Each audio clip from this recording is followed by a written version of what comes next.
কোরআনুল কারীমের সূরা বাকারার মধ্যে আছে, কোন ব্যক্তিকে জিনে ধরলে, ভূতে ধরলে, যেরকম সে এলোমেলো কথা বলে, আউলা জাউলা কথা বলে, চোখ টোক বিভিন্ন দিকে ঘুরায়, মাথা মুতা লাড়ে, কসম আল্লাহর কোরআনে আছে, আল্লাহ তাআলা বলেন সুদখোর কিয়ামতের দিন এইভাবে মাতালগ্রস্ত জিনে ধরুন না ভূতে ধরুন না মানুষের মতো দাঁড়াবে।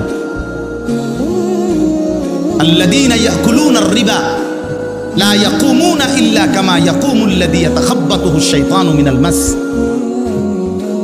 কোরআনে সূরা বাকারাতে আছে, আল্লাহ তাআলা বলেন সুদখোরের পরিণতি হবে, সে দাঁড়াবে এই অবস্থায় যেন শয়তান জিন দুষ্ট কিছু তার উপরে আসর করছে, এরকম মাতালের মতো, মাতালের মতো। এজন্য দয়া করে এটা বুঝতে শিখেন, প্রসঙ্গক্রমে বললাম এটা ভাবতে শিখেন। কেন আপনি হারাম রোজগার করবেন? কেন আপনি হারামের রাস্তায় যাবেন? একটা কথা জরুরি মনে রাখেন বাপ, আল্লাহ তাআলা কোরআনুল কারীমের মধ্যে আছে দুইটা আয়াত, একই রকম আল্লাহ বলছে আমি আদম থেকে মুহাম্মদ সাল্লাল্লাহু আলাইহি সাল্লাম যত নবী এবং রসুল পাঠিয়েছি, এই ১৬ লাখ নবী ১,২৪,০০০ বা ২,২৪,০০০ বা তার চাইতে বেশি কম, আল্লাহ পাক সকল নবীকে বলছেন দুইটা কথা। এক, তোমরা হালাল খাও, অতঃপর আমি আল্লাহর বন্দেগী করো, অতঃপর আমার বন্দেগী করো। ইয়া আইয়ুহার রুসুল কুলু মিনাত তাইয়্যিবাত ওয়া আমালু সালিহা, হে রাসূলগণ তোমরা হালাল খাও এবং নেক আমল করো। আল্লাহর নবী সাল্লাল্লাহু আলাইহি সাল্লাম বলেন উম্মত শোনো, হে মুমিনরা তোমরাও শোনো। নবীজি বলছে সমস্ত নবীকে আল্লাহ তাআলা এই কথাইটা যেরকম হুবহু বলছেন, খোদার কসম আল্লাহ মুমিন ইমানদার বান্দাদেরকেও এই কথাটা হুবহু নবীদের মতো করে ইমানদারদেরকেও বলছেন। ইয়া আইয়ুহাল্লাযীনা আমানু কুলু মিন তাইয়্যিবাতি মা রাযাকনাকুম। আল্লাহ তাআলা বলেন হে ইমানদার কোন, তোমরা আল্লাহর দেওয়া রিজিকের হালাল যা তাই ভক্ষণ করো, তাই ভক্ষণ করো। ওয়াশকুরুলা, আল্লাহর শুকর আদায় করো।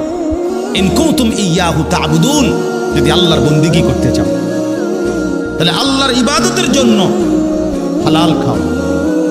তাহলে হালাল খাওয়া ইবাদতের জন্য বাধ্যতামূলক, নবীদের জন্য, উম্মতের জন্য। কথাটা বুঝছেন কিনা? তিরমিজি শরীফের হাদিসের মধ্যে আছে রাসূলুল্লাহ সাল্লাল্লাহু আলাইহি সাল্লাম একদিন সচক্ষে দেখলেন কাবা ঘরের গিলাফ দইরা, চুল এলোমেলো, অনেক দূর থেকে সফর করে আসছে, বড় বেশি কাকুতি মিনতি করে আল্লাহর কাছে দুই হাত তুলে এক লোক আল্লাহর কাছে ফরিয়াদ করতেছে, ইয়া রব, ইয়া রব, আয় আল্লাহ আমাকে এই দেন, এই দেন, এটা দেন, ওইটা দেন, ওইটা দেন। নবীজি সাহাবীদেরকে দেখাইয়া বললেন দেখো ওই লোকটার দিকে দেখো, মাতআমুহু হারাম, মাশরাবুহু হারাম, মালবাসুহু হারাম, গুযিয়া বিল হারাম, ফাআন্না ইউস্তাজাবু লাহু। নবী সাল্লাল্লাহু আলাইহি সাল্লাম বলেন দেখো সে যা খেয়েছে হারাম, সে যা পান করেছে তাও হারাম, সে যে পোশাক পরছে তাও হারাম, তার শরীরের যে গোশতগুলো হয়েছে এটাও হারাম। সে কাবা ঘর মাথাত লইয়া লাইলে কি লাভ হবে? কিভাবে তার দোয়া কবুল হবে? রাসূলুল্লাহ সাল্লাল্লাহু আলাইহি সাল্লাম বলেছেন ফাআন্না ইউস্তাজাবু লাহু। এই বাপ নিজের উপরে কদর করেন, নিজের উপরে রহম করেন।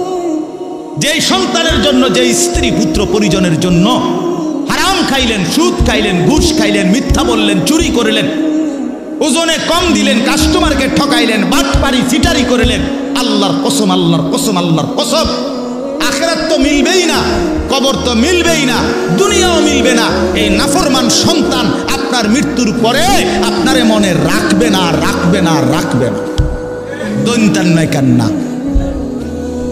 আমনে কবরের থেকে 20 বছর পরে আইসা, 10 বছর পরে আইসা দেখে যাইয়েন আমনের ঘরে আপনার রেখে যাওয়া স্মৃতির কিচ্ছু নাই, কিচ্ছু নাই।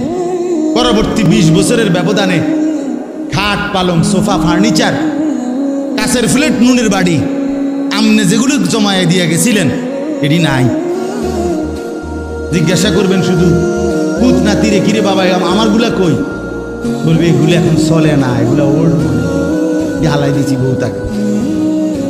তাহলে তোমার সন্তানই তো তোমার দুনিয়া ফেলে দিল, তোমার বংশধরই তো তোমার দুনিয়া ফেলে দিল।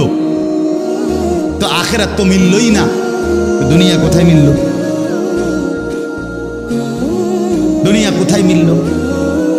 এই জন্য আল্লাহর দোহাই অনুরোধ করছি, কোনোভাবেই জিফুত পালনের লেগেও সন্তান বংশধর ফ্যামিলি পরিবারের মুখে হাসি ফুটানোর জন্য ওদেরকে নিজেকে জাহান্নামের আগুনে ফেলে দিয়েন। ওই মুখে হাসি ফোটে না, ওই মুখে জাহান্নামের আগুন পুড়বে, আগুন পুড়বে।